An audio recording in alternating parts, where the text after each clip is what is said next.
We are live, sir. Okay, thank you.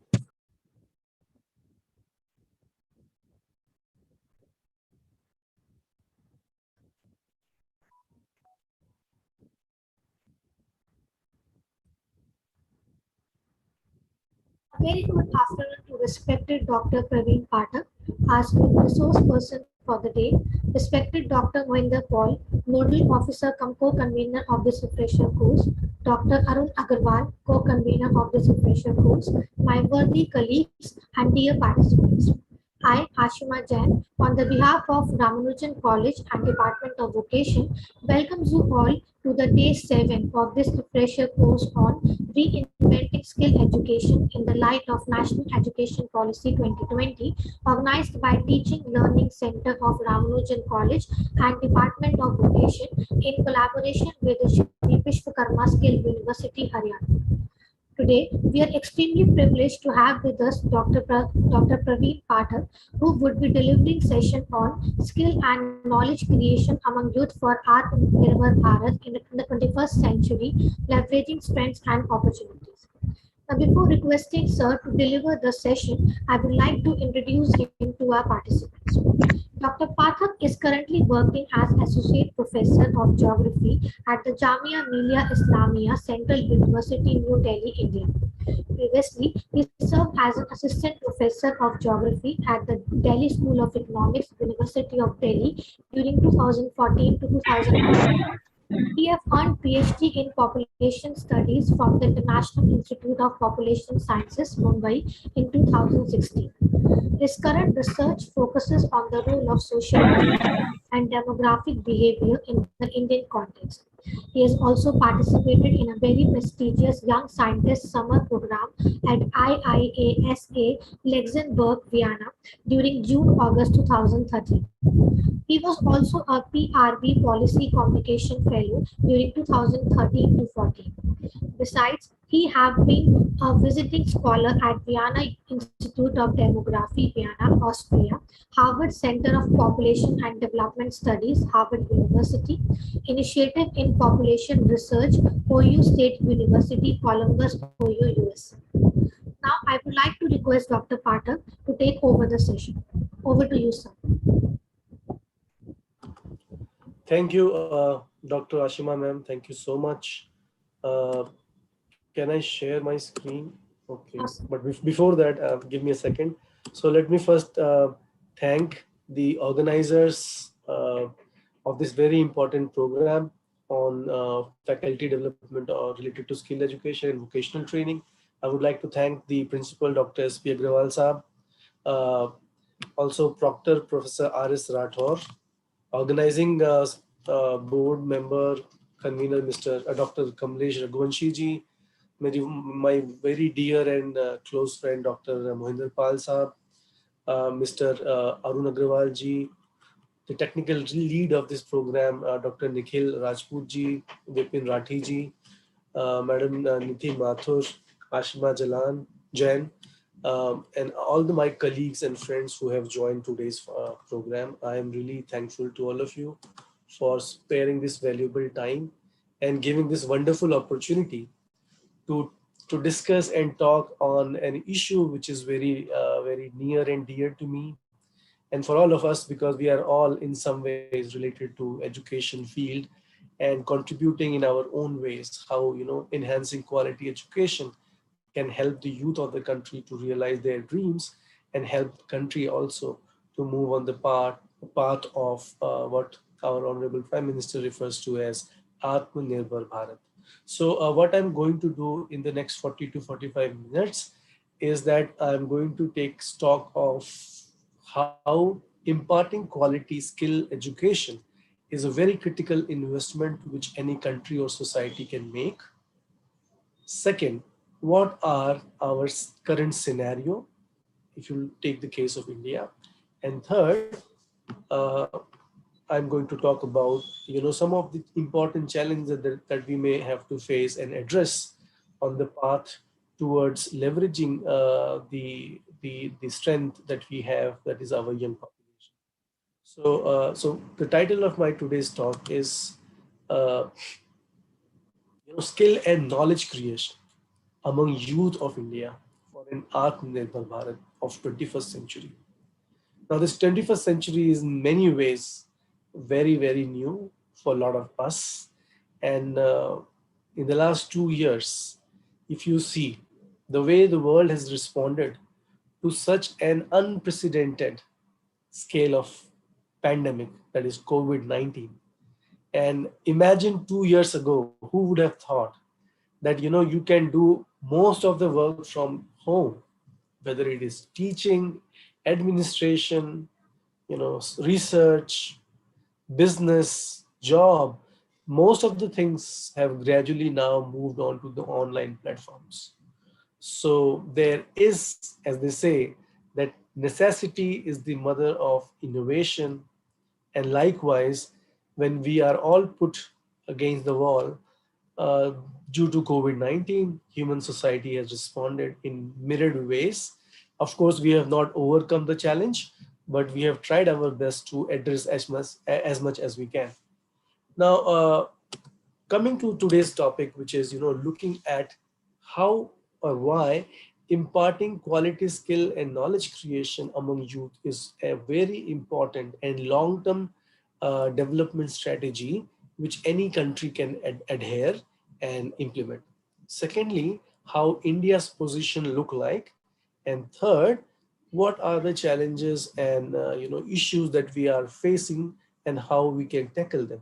So these are some broader three issues on which I would like to emphasize.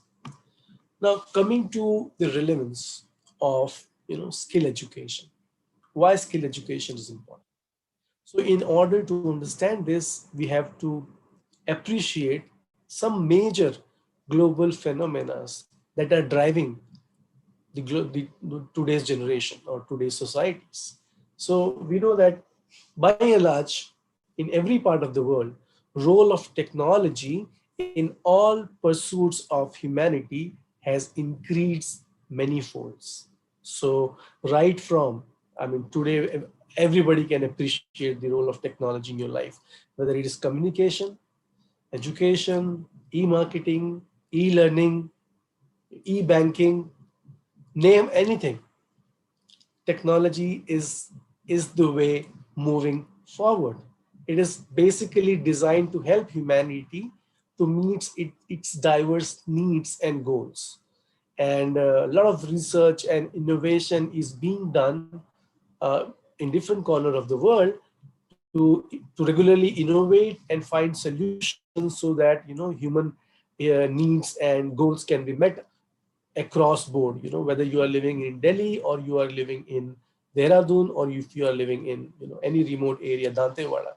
Everywhere technology has a huge penetration, and which allows, even if you happen to stay in a remote village, or you happen to stay in a mountainous remote village, or in a desert area, wherever you stay, that should not deprive anyone from the advantage of technology.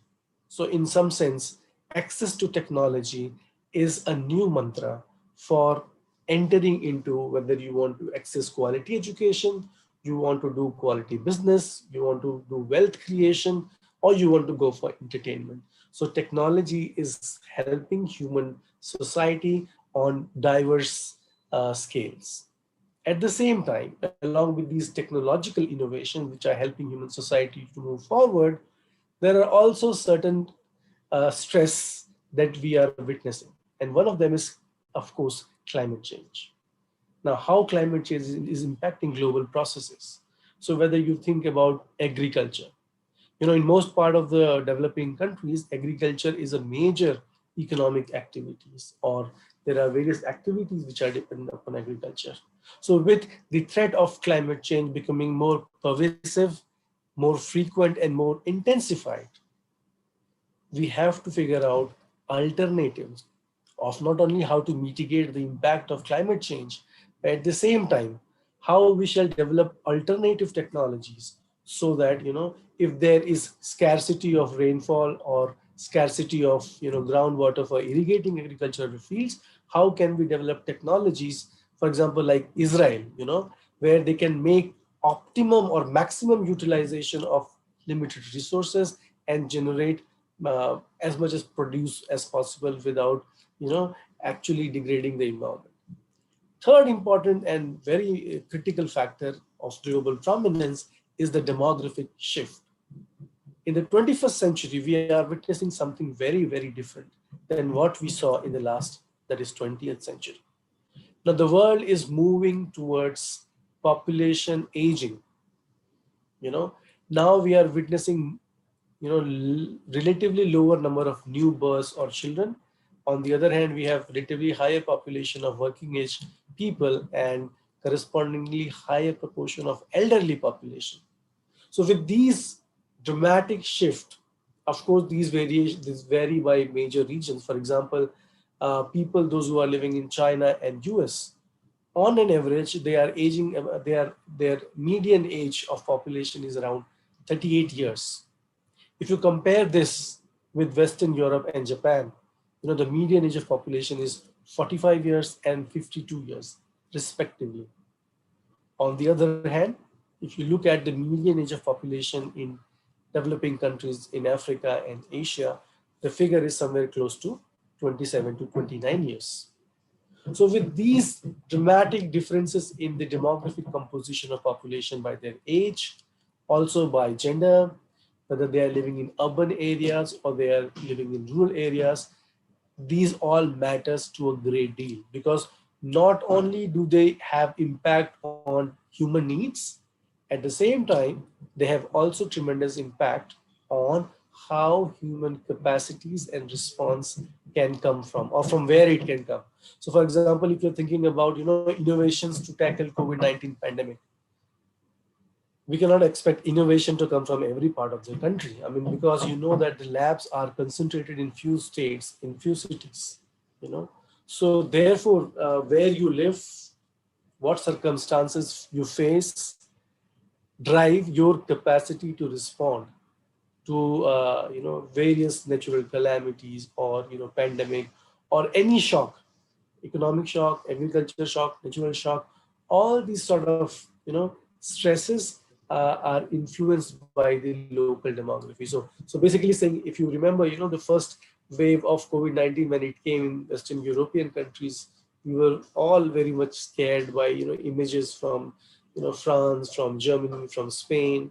A lot of people were fatality rate, the case fatality rate in the Western countries is relatively far higher as compared to the case fatality rate, that is number of people who were dying out of COVID in the developing countries. So part of the reason is, of course, the demographic composition of the population. So many people in those societies were relatively elderly with multiple morbidities, so they were more vulnerable to COVID-19 pandemic and its fatality. So therefore, these demographic composition and shift do play an important role. Then, of course, urbanization is a fundamental process, and largely we are seeing in the case of developing countries, because most of the Western countries are almost, I mean, they are 100% urbanized. And but if you look at the case of India, South Asia, Africa, many of these societies, which are traditional and agrarian societies, are gradually moving towards the path of urbanization and industrialization. Now, what does that mean? It means that we need to create more cities to house these new urban dwellers, and that is very critical. Indian government over the years have thought about bringing new innovations and new areas under the realm of urbanization, whether through the concept of smart cities, smart villages, urban renewal mission. All these schemes are there in the pipeline. But fact of the matter is that it's not only the smart cities that we need. At the same time, we also need innovation, technologies, and training, so that people who live in these places, they need to become smarter at the first, and then we need to go for the smarter cities and towns. And finally, the globalization of market, supply chains.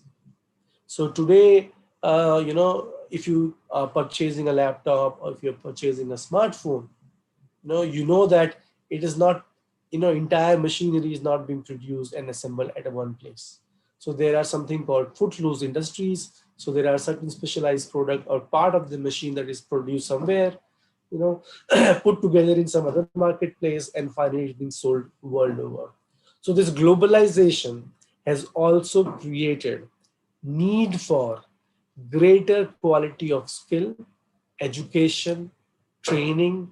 It drives a lot of competitiveness. It has a lot of impact on pricing, market. So therefore, these broader global processes have direct bearing on the, the education and skill industry. Why? Because, if you are thinking about, and particularly in the context of the new education policy 2020, which is a very welcome step in a very right direction. Because fact of the matter is, if you look at the last education policies way back in 1985, it's been almost more than 30 years. And the needs, the challenges, the stress that today's youth is facing are diametrically opposite to what we were facing, 35 years ago. So there was a critical need to come up with a policy wherein, for instance, those who work in Delhi University and are aware with similar sort of effort that was made through, 4-year undergraduate program, and thankfully we have now continued that under the new education policy. I will come through in a few minutes to where we stand, but quickly I want to emphasize this point that youth in India in particular face this problem of access to quality education, skill and training. Because if suppose, if more than 40% of population in the country, which is under the youth bracket, is not given quality access to education and training, then we are making as a society a huge blunder and a mistake, which probably we will never be able to undo going forward, right? So therefore, India today is actually standing at a very important crossroad. And not only today, I think it started 15 years ago. So we all know something about, the window of demographic opportunity, or in the literature it is also called as demographic dividend. So in demography, it is said that when proportion of working age population is, the ratio of proportion of working age population is greater to people, those who are non-working age, that is children and elderly. So that is a phase when you have net producer in the economy over net consumers. So if you have more people who are in the working age categories, so provided if they are well nourished, healthy, educated, trained, and they have necessary skill sets, if these provisions are made, then such nation or such state, such society can expect to move at a relatively higher economic growth rate. And there are very notable example of such things. For example, take a case of China. Back in the year 1980s or 70s, this is a very, very common comparison that people make. India's and China's growth rates were fairly common. But post 1980s, China invested hugely, among other things, into education and skill building. And likewise, many East Asian tiger economies, including South Korea, Japan, Indonesia, Malaysia, they also invested heavily into human capital, which is access to quality education, skill building, and training. Because they understood this fact that if we have to make human capital, and if we have to go on the path of sustainable economic growth, the ultimate resources are the native people, the local people, the people of the country. So how can we not only give them good access to food and nourishment, but also invest heavily into their education, so that we allow them to achieve their maximum potential and allow the country and the state to grow as well. Because then only one can achieve a shared prosperity. Otherwise, if that is not done, then this historic demographic advantage can actually turn into historic demographic wastage if we are not able to capitalize on these demographic resources well in time. So what these quality skill education and training actually means for youth of today's generation, and what sort of diversified skills we can think of that needs to be inculcated well in time, so that youth of today, 5 year or 10 year down the line, when he or she enters into the market, job market, has diversified skill set that is important to excel, not only for himself, herself, not only for his or her organization, but also for the society, for the state, and for the global humanity, right? So moving forward, today, I think 20 or 25 years ago, when technology was not so advanced, usually people used to say, like in India, you should go for higher education. I mean, craze for higher education was not as high as it is now, and mostly people would advocate to go for sciences and medicine and engineering. And if you happen to get these sort of training, it was largely assumed that the person would excel in life and everything will be fine. But now today we are living in a time where getting one skill or one specialization or two skills or two specialization is too less, right? Because as it has been argued also in the national education policies, that we allow or we provide opportunities for students from science background to study humanity, to study arts. Similarly, students from arts, commerce, management can also study physics, environmental science, geography, history. Because now we recognize the fact that ultimately the good marriage between science and society is very critical for value-based education, because the challenges that we have to address are multidimensional, complex problem. Many of you, I see, are students or faculty members from commerce and vocational training and managerial backgrounds. So you work on practical problems, day-to-day life necessities, and how can we impart or provide different products to people, so that you can create good market, you can help people to meet their needs, right? So therefore, in today's contemporary world, it is not enough if we only harbor one or two skill and expect us to do well in our life. Today we have to be all the time motivated and eager to learn, to evolve, to innovate, and nothing is enough, so we have to work on multiple skill at the same time if we have to excel in our workplace and also in our personal lives. So among various skills, I mean, I was going through some literature and I found that there are 3 or 4 major skills which are really critical for, or we can think about making them as part of, vocational training or skill-based education. One of them is, of course, the cognitive skills, which is the basic understanding of reading, some basic calculation, problem solving skill, reasons, critical thinking. So these are the most important, and you can say a sort of the bedrock, if you think in terms of skills that is necessary for a modern you know person, or if you think about modern youth to imbibe. So the idea or comprehension of the fluid situation, complex problems. How can you think logically? How can you try to think rationally? There is sorry, no need to panic in any situation. Whatever situation comes, try to think logically, rationally, try to piece down the problem and think what can be done first, second, and third, right? So therefore this idea of cognitive skill is very critical.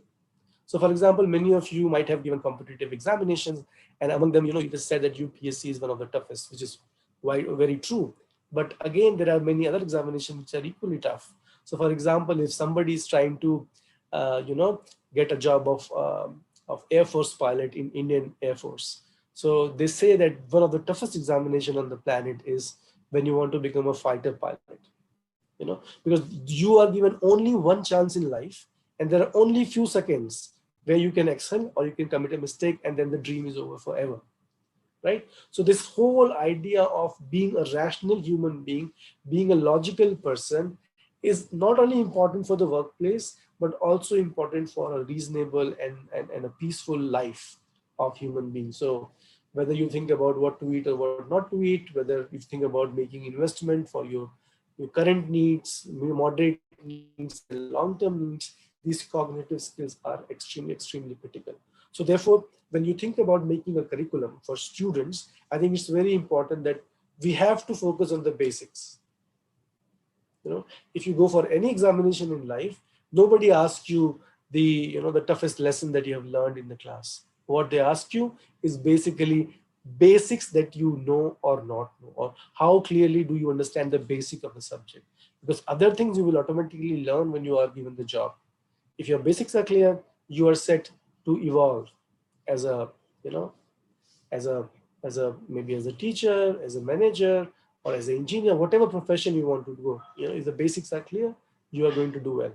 So therefore, this critical thinking, rational thinking, logical thinking, problem solving attitude is a must ingredient in order to become a successful person if you want to excel in your professional life. Second important skill, and which is I think is very important in the present time and in times to go, is social and emotional skills, which is nothing but ability to properly navigate interpersonal relationships and social situations effectively. So what does it mean? If you just take a case of India, Indian situation, what happens? We enroll into school education, then we go for undergraduation, we go for higher studies, post graduation, and some of us go for doctoral studies. So this chain of studying and studying and studying continues uninterruptedly for 25 years. So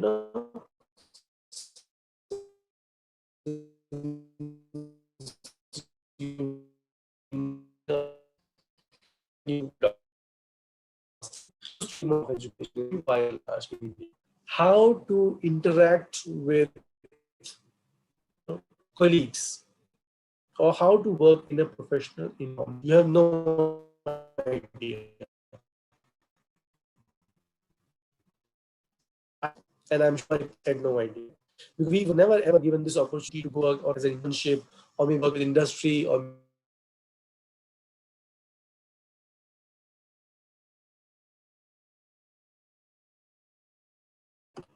Hello, am I audible? Hello, can somebody confirm if I'm audible? Yes, sir. Yes, sir. Can you hear me? Yes, sir. Thank you so much. I'm sorry there was some problem from my side. So okay, let's continue. So this social and emotional skill in the modern times is very critical. Why? Because if along with education you do not have opportunities to work with industry, work with professional organization, so what happens? Once you have completed your education and you go to the workplace, you are completely out of place. And that's what we have. I mean, at least I can talk about myself and many of my peers who have faced this problem. And if you think about the modern education policy, the national education policy, I'm sorry, now it is very much aligned with several Western countries approach, wherein what they do is they take some education, for example secondary education or higher education, then they go for a break, they go and work in the industry for a couple of years, then they try to match or align their personal skills and interest with what is available in the market in the next 5 years. And then they go back to the school and do the education accordingly, improve their skill sets. And so not only they improve on their cognitive skill sets, their technical abilities, at the same time, they also learn how to work in a workplace, which is very, I mean, in no school in India, you will go and learn about, this thing of how to go and work in the workplace. So these things one can only learn when we go and have this opportunity to work, and then you again come back and again go to the school and improve your skill sets. And that's how, I mean, I had some opportunities and go and work with people outside, and I learned that they do not just continue to complete education and then undergraduate, masters, postgraduate, and they go for job. No, they take a break, go to the market, work, learn how to work, professional ethics and everything. Also learn about what is the lacuna that they have. Then they take a break from the work, they again come back and study, further revive themselves, update themselves, equip themselves, and again go back to work. So now I'm very happy to see the draft of the new education policy, where there are provisions in our education policy which says that youth, suppose if you have time for 1 year or 2 years, you will get some diploma and postgraduate degree. If you have time for 3 years, you get a proper degree, and then you have 4 years, then you can get additional advanced degrees. So I think that is a very good thing to do, because otherwise, India had a very difficult problem, which was many youth who used to get admission in regular courses used to drop out because of various problems that everybody faces in life, because of economic exigencies in the families, there's some stress in the family, or for some any other reasons, the poor fellow had to drop out. Now, what was the outcome? Outcome was, even if he or she has invested, 2 years, 3 years, or 1 years, and he or she would go out without anything in the hand, empty. There was no credit of what he or she learned over the first year, second year, third year. So that has been now checked, and now the provision is there where you get some certificate or degree or diploma, irrespective of, I mean, of course, depending upon what length of study you have done. So I think it's very welcome. And so therefore, on top of cognitive skills, investing social and emotional skill is equally very important, because in today's era, not only do we need people who have good knowledge, but we also need people who are good as a team person, people who have a tenacity to work as a team player. So suppose if I am doing something, of course I have certain qualities and I have also limitations. Likewise, if my team member has certain qualities and some limitations, so we can complement each other. If somebody is good in something else, somebody is good in something else, we can work as a team. So these leadership skills is also critical. So when you have to make a decision where there is no reference point, you have to make a decision where there is no reference point, there are huge chances of making an error. And if you can shoulder that decision, take that responsibility, no matter what, right and wrong, collectively we decide that we want to go in a given direction. I think this leadership is a very important thing. A lot of people from management and commerce and in other places also realize this. If you have a good leader, the team can do well. If you don't have a good leader, entire team is demoralized, right? So this leadership is what we need today, not only in governance, but also in institutions, in families, in business, in market. We need leader, and there is always a crisis for leader. So if you can become a good leader, if you can become a team person, you have an authority of self-control, you have no I mean, don't give up attitude, along with, of course, a good training on basic cognitive skills. But of course, these two are not sufficient. Of course, they're necessary, but they are not sufficient. What else can we go for? So the next is, of course, the technical aspect of this skill set. So today, given the diversity of portfolios and changes that we may have at our workplace, this technical expertise it will not be shortlisted. So if there is a demand or a need for a certain portfolios, your technical expertise in the specific domain is a priority. So if you are a data analyst, if you are an engineer, if you are specialized in electrical engineering, or whichever side of science or technology you work, technical skill to chahiye chahiye. There is nothing that you can do without these technical skills. So along with all previous cognitive and social emotional skill, the technical skill are the core important aspect. So if you have a quality training on, for example, if you're working on mechanical engineering, so you need to know like how a particular machine works or doesn't work, what are the different components, what are the problems, and how it can be rectified. Similarly, a doctor who's also a technical specialist of a specific domain of human body, and likewise a social scientist working on maybe political world or the economic sphere or demographic sphere, need to know the important ingredients or components of the business and has to have mastery over it. So this is something which is given. There can be no compromise in terms of the technical speciality that is needed in a particular professions. So what we have discussed is cognitive skill, then we have thought about social emotional skill, and of course technical skill. And finally, the most important thing, if you want to survive in today's planet, if you don't know digital skills, then today's world is basically going to disown you in some sense. Because if you are not familiar with WhatsApp, 2 years ago my wife said, your phone is basic, please change this phone and get a smartphone, otherwise nobody is going to talk, or you will be disowned by the social world, right? So now I realize, access to these smartphones and WhatsApp, and there's so many apps that we have now become an integral part of human life, which 3 years ago or maybe 4 years ago nobody ever knew about. So this digital skills is an add-on thing.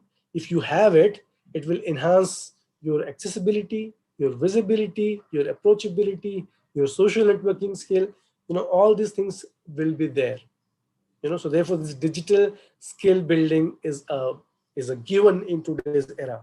So we all know that kids are very much fascinated by these digital gadgets, but how these skills can help. So for example, if you are a teacher or a student of maybe demography or sociology, economics, sciences, whatever, if you are good with computers, so these skills are always earn you important currency. If you go and work with professionals and you can provide these additional skill, you will be valued, or you will be given a lot of credit. And in the last 2 years with COVID-19, a lot of innovation has happened in the data collection field. A lot of us work with social data, empirical data, and we are all using Google Docs and many other platforms to collect surveys and data to understand how people are thinking, how people are facing, what problem they are, how they are recuperating with the COVID crisis. So all these things can be understood, can be collated, and can be made out into some meaningful information if we have a good hands-on training related to the digital skills, right? So therefore, so these 3 or 4 important skills are necessities in the today's generation youth, if we have to make them somebody who is actually required in the job market. Because we know that there is a huge asymmetry in terms of what is the need of the market, in terms of job opportunities, employabilities, and what sort of product that people are coming from through various education institutions and colleges and universities and schools. There are a lot of criticism, there are a lot of articles and editorials that we often come across where people talk about that the quality of people who are coming with degrees, but probably they are completely misaligned to what is the need of today's India or what is the need of today's market. So if we can think about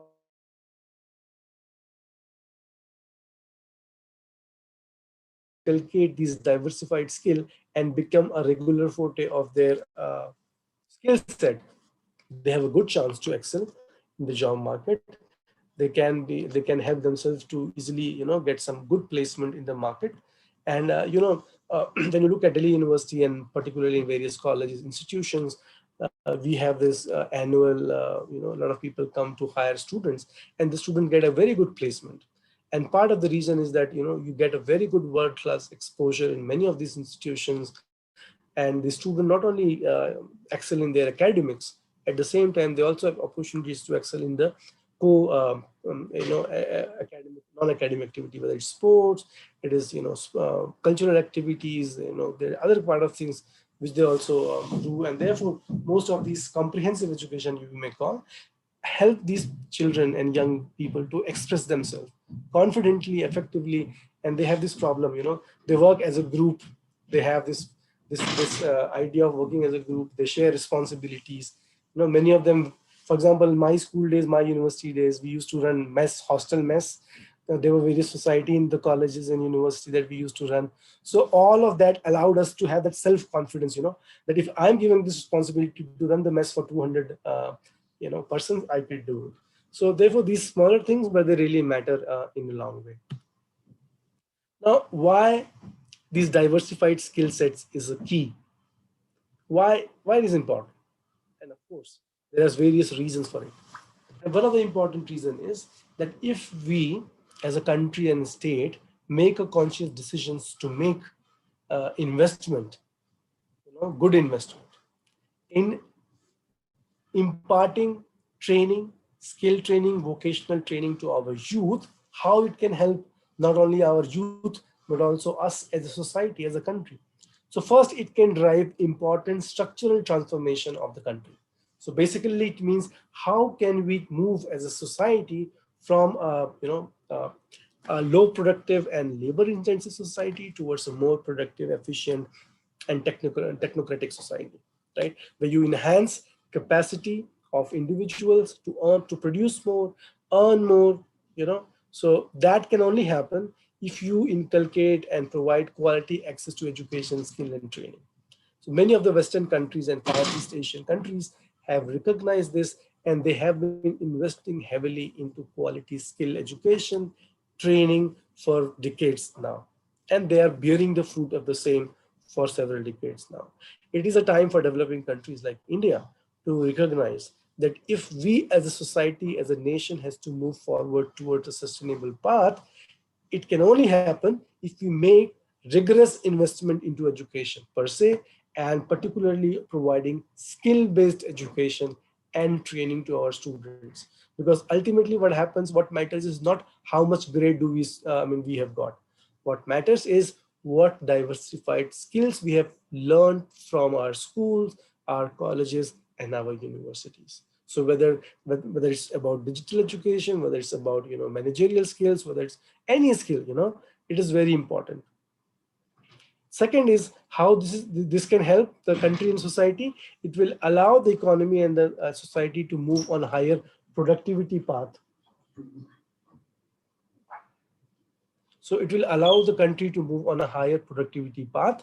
And therefore, it is very important that if a country aspires to go on higher economic growth trajectory, that can happen only through when you have a population that is well skilled, educated, and trained. Otherwise, if these things are not there, you have to import the trained skill and labor from outside. So suppose if you have to run an industry in India, you don't have skill set available or human resource in India, then you have to import them from outside. So what happened then? Of course, if you import human resource from outside, they will be far more, for example, very costly and of course complicated. On the other hand, if you have a skill set in the home, that is within country, then of course you will get a cheaper human resources, and they will be, of course, easily manageable as compared to people coming from the other part of the world. And then finally, there is a saying that with investment in high quality workforce, we can create a positive atmosphere, a very helpful atmosphere where if you invest into quality education, skill, and training, it helps to boost the economic growth, which means that you have extra to further invest into education, skill, and training, which will earn further dividend. So more skill, more education means that you have more productivity. If you get employment, you earn more, you save more, you invest more, and then you have further incentive to further invest into education. So therefore, and like opposite also works, if you don't invest timely into quality skill education and training, you have low quality human resource, which means what? Your productivity is going to be low, which means you have then further lower additional amount to invest in job creation. Then you have you have lower profits, lower incentive to further invest into education. So it works both ways. If you invest in education, skills, and training, you get better economic growth, you get better returns, you get invest even more. There is a more demand for skilled people in the market. Then you further do investment in education, training, and this cycle goes on. So therefore, if, for example, if you look at the case of India, there are a few states which are industrially, economically advanced versus other states. And part of the reason is that there's a huge dearth of skilled manpower or human resource in the country.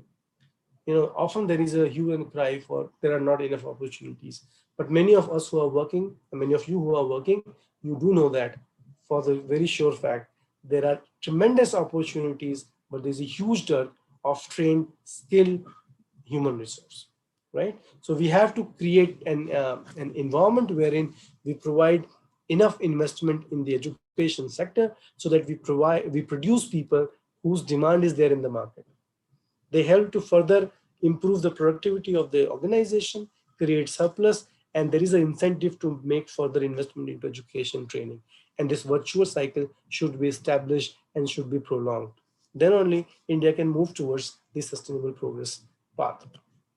Now there are various issues and challenges that are there when you think about how can we impart quality skill education and training to people, particularly the young people.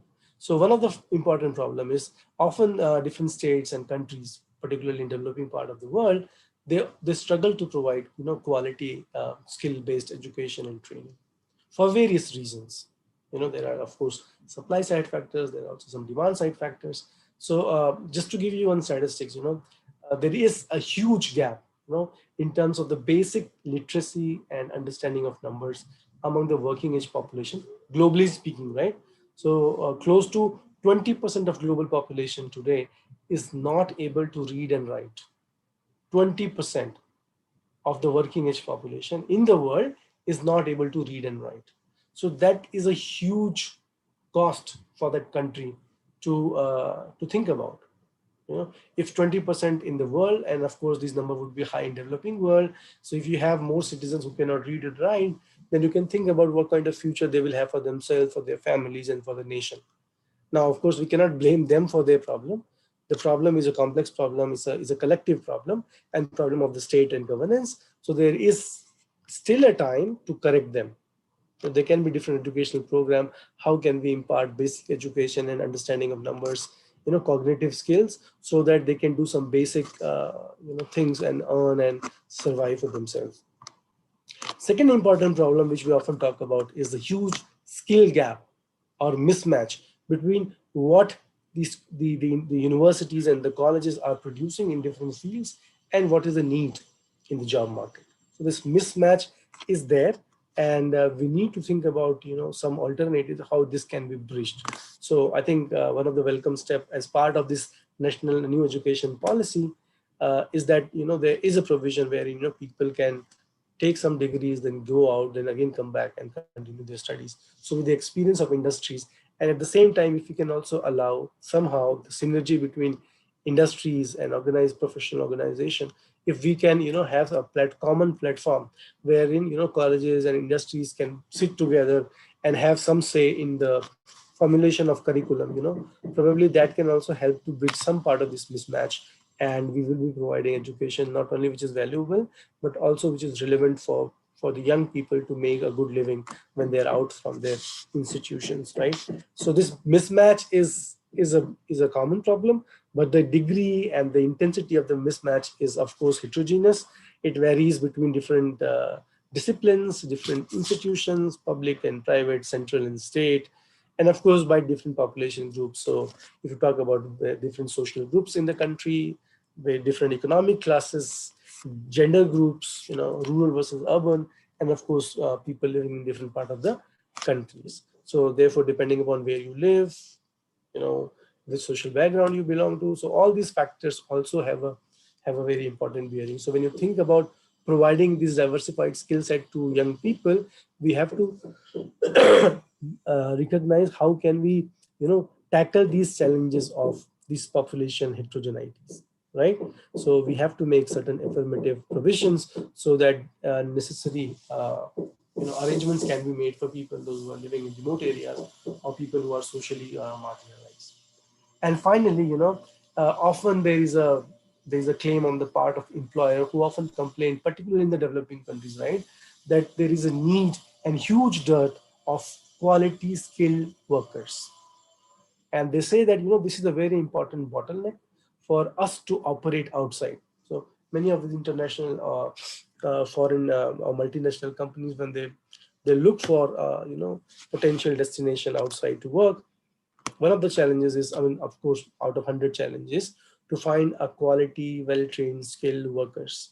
And because often these are not the case, so either they have to hire from outside, which is again very costly and complicated from logistics. But at the same time, if they have this dearth of skilled resources, what happens that then it jeopardizes their potential to enhance their productivity creativity and innovations.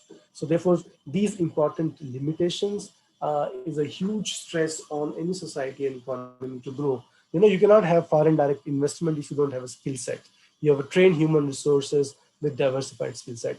So therefore, if you think about making India as a self-reliant nation, I think the education sector can play a very critical role, and that can happen only when we make we address some of these important challenges.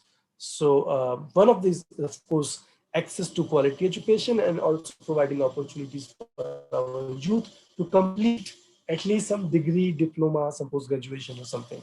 Because dropout is a very common phenomena. It varies from different part of the country in different economic and social groups and also gender. So dropout needs to be corrected because dropout is a huge drain on not only our financial resource but on our human resource. If people are given some training, they are not able to complete, everything goes on a waste. So how can we rectify this problem is something that we have to think. And I'm happy and I'm hopeful that the national education, the new education policy makes some progress in this regard. Second is, of course, the quality side. One of the biggest criticism that we face is often the quality of education that we have in our universities and colleges, in the school system, how that can be rectified, how that can be tackled. So the quality assurance is very important. Whenever we want to go outside and purchase some product, we often look for the ISI mark or look for the warranty card or something. But we don't have such provisions for education. So we have to work out certain standards, minimum standards to be set so that that is globally competitive. So if you have qualified certain grades and training with certain certification, and if it's globally competitive, then you are set to get a job any part of the country or any part of the world. So therefore, quality education is the biggest challenge that our institutions have to work and improve. Because as in the previous slide I was talking about, often in entrepreneurs and business people talk about the problem of skilled people and quality skilled people. So that is very so access and completion is important, and at the same time access to quality education is equally important. And of course there has, in order to minimize the gap between what is being produced in our colleges and universities and what is the demand in the market. I think it's very important that there is a need to align the common interest between academia and the industry. And this is actually very important for women also, because it allows women also to find better quality of jobs. When you think about youth, and I'm talking in the context of India, the youth comprise of both young men and young women.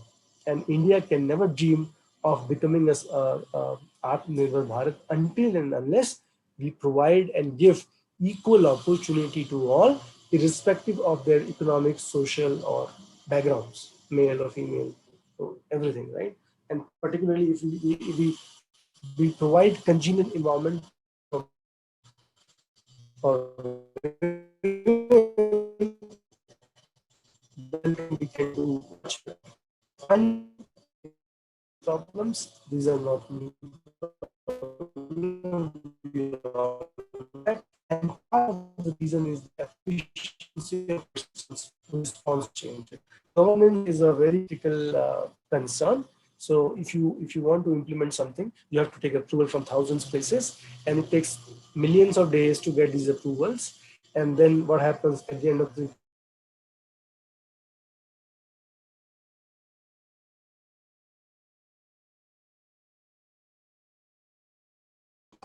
so I'm very sorry for the internet connection, but if suppose if you are able to hear me, I just want to finish my what I was saying. So what I was saying was simply this: that efficiency is the final thing, because if the institutions are not made credible enough that they can take, if they can take decisions on time, then there is no point in running these programs. So efficiency in administrative approval, in financial approval is very critical. Otherwise, running institution will be very difficult. If you cannot do a timely examination, timing education, timing, a lot of universities in India are running late by 2-3 years. So if somebody enrolled in an undergraduate program in 2020, he or she can get a result in 2025. So such programs are not doing good for our country. So we need to enable our institution, enhance their capacity, allow them to make quick decisions, and then of course these are efforts in the right direction. So with that said, I think I would like to say that, that finally the mantra is this, and this is based on a study that came from World Bank a few years ago, that if you think about India making a sustainable and self-reliant country, we need to address these 4 pillars, and these are very common things. First is you have to make a country which has a very strong and institutional framework. You have to be strong, robust, whether they are banks, whether they are industry, whether they are regulatory authorities, they have to become robust. They have to act. Law and enforcement as well. Second is, which I want to underline and highlight, is developing educated and skilled workforce. And we all have to contribute in whatever capacity that we can do to the best to make sure that our students, when they go from our classes and institutions, grades, at the same time, they should also get skill set, diversified skill set, so that when they go out in the job market, they can be absorbed as per their own likings. And then, of course, we need to create an efficient innovation system. Often in the government system, because most of us are working there, innovation is something which is not encouraged. Everybody is very much, afraid of innovation, new systems, and nobody wants to experiment.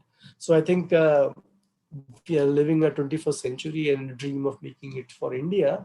I think we all have to be ready for new systems, new ideas, and see how they can work and help the country to grow. And finally, in today's world, the biggest resource is data and information. So we are living in a digital economy, and therefore we have to make a digital system so that we can record each and everything.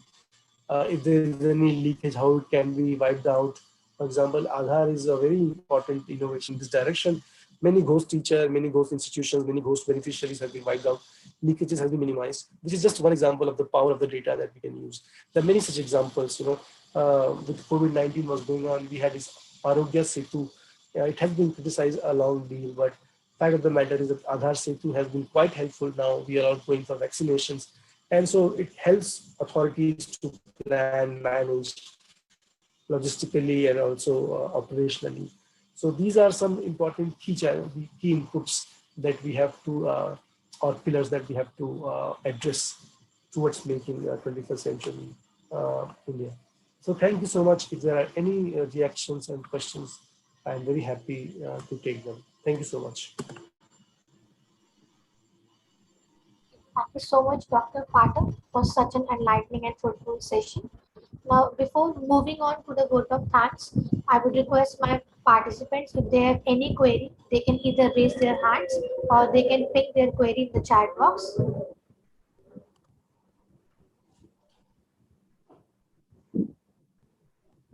Any of the participants have any queries, they can raise their hand.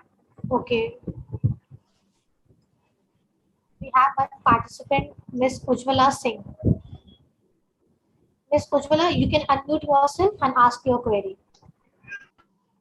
Good afternoon, sir. Thank you for this. Am I audible? Yeah. Okay. Thank you for this nice presentation, sir. Actually, I was listening that presentation and it was really very interesting for me. So I was thinking that in this digital era, when we are focusing on the skill for digital skill and technical skill, so one skill that is also important, that is social and emotional skill. So in this online education, how we can develop this social and emotional skill together? Can you please explain this? Well, your question is very valuable, and I think it's very challenging to do it practically speaking.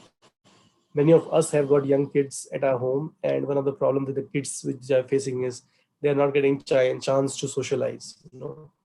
So social and emotional skill can only happen when you have interpersonal communication. Online, it's not possible. I'm afraid. I don't think so that no anybody can teach you.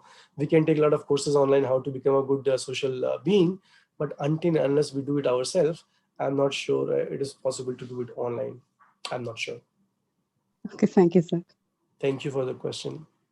I don't have a very good answer online. I'm not sure because these are social emotional things. It can only happen when you go and interact in a natural environment. Yes. Online, these things can never be taught. Yeah. Yeah. Thank you. Thank you so much. Thank you, sir. Anyone else who wants to ask any question to sir? They can raise their hand.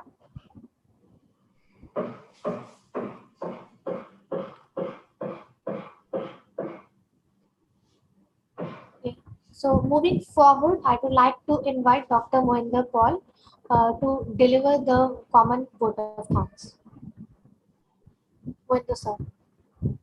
Thank you, ma'am. Thank you, sir. Such a wonderful session. As we all know that India has one of the largest proportion of population in the younger age group in the world. Around 36% of the population of the country has been in the age group of 0 to 14 years. Praveen sir, if I'm not wrong. And around 41% of the population account for less than 18 years of age group. So I think it was really a very wonderful session, and it was a need of our to discuss all these issues of youth. Because when we talk about any schemes, just like Skill India, Unnat Bharat, Atmanirbhar Bharat, so it is really very important to discuss the problems which is faced by youths and what is the proportion of youth in the total population. So you discuss all these things very clearly, and I'm sure that all the participants will definitely be benefited with your valuable thoughts on skill and education creation among youth for Atmanirbhar Bharat in 21st century. On behalf of the entire organizing team, I extend a hearty vote of thanks to Dr.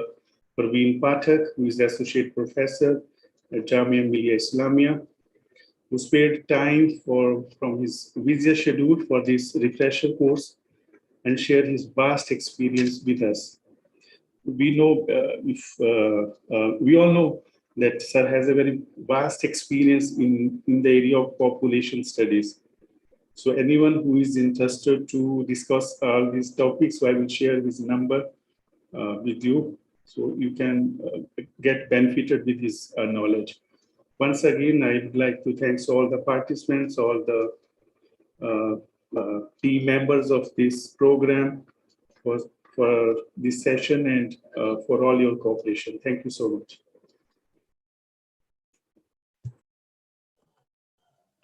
Thank you so much for this wonderful opportunity. I really appreciate and I hope this was useful. Thank you so much. Namaskar, Doctor. Sir, we are lucky that you are here And to with the us. entire team, all audience, I appreciate. Thank you so much. Thank you. Okay. Thank you, Pathak sir, and thank you, Mohinder sir, and thank you all the participants for listening us patiently, and meet you all tomorrow. Then. Thank you all. Thank you. Namaskar.